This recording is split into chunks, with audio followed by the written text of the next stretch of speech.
All right, fight fans, it was Shakur Stevenson with a stoppage over Jamel Herring in the 10th. Let's talk about it.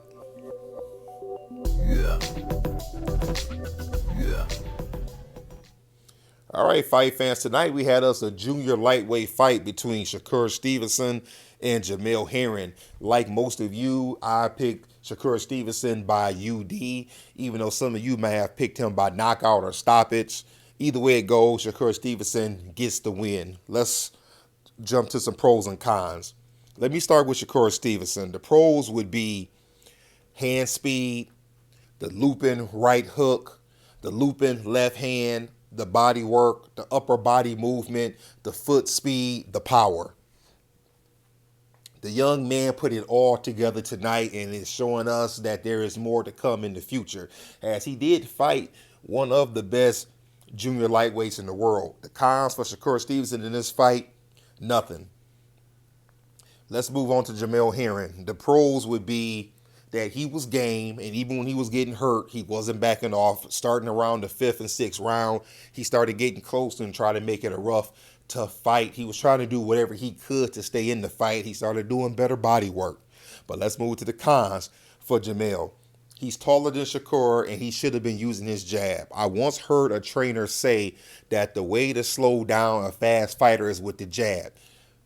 I thought that that's what Jamel Herring would come out doing, that he would start with the jab, stand tall, jab and move, double jab and move to keep Shakur's speed at bay. But he didn't do that. He pretty much stood right in front of Shakur the first 5 rounds, and that's what caused the lump over his eye, which eventually caused the cut to be open. He did not use the gifts that he had, and it seemed like he had one plan, and he did not have a plan B or a plan C. As for the fight, I thought it was a very good fight. The fight was entertaining for 10 rounds. Yes, there was some holding. The referee had to break him up a few times, but it wasn't enough for myself to consider the fight to be boring. Yes, there was some holding, but it would be for a second. The referee told them their hands were clear. They would go back to fighting. They kept the fight going and gave us a very entertaining fight.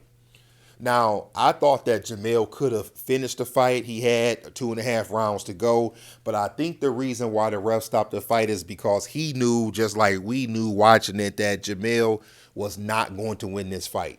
So there was no reason for him to take any more clean shots for the next couple of rounds just to prove how tough he is. Shakur Stevenson did his thing tonight. He looked good, and he gives us something to look forward to in the junior lightweight and at some point the lightweight division, as there are a lot of fights between those two divisions. Now, at the end of the fight, ESPN switched off, and they said that it will continue on ESPN Plus. I switched to ESPN Plus on the app, and I did not get the post-fight interview. I don't know what happened. When I switched to it, it just had some commercials and said the event was over. So if any of you did catch the interview, let me know in the comment section, what did Shakur Stevenson say he wanted to do next? Because that's what I was interested in.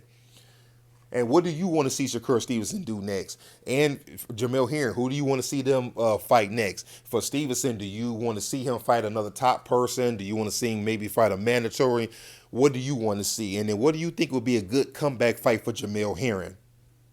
Fight fans, it was a great fight tonight. I really enjoyed it much. That's pretty much all I have for that. If you haven't already, like and subscribe, hit the notification bell so every time it rings, we can talk boxing. Other than that, fight fans, give me your comments, and that's all I got.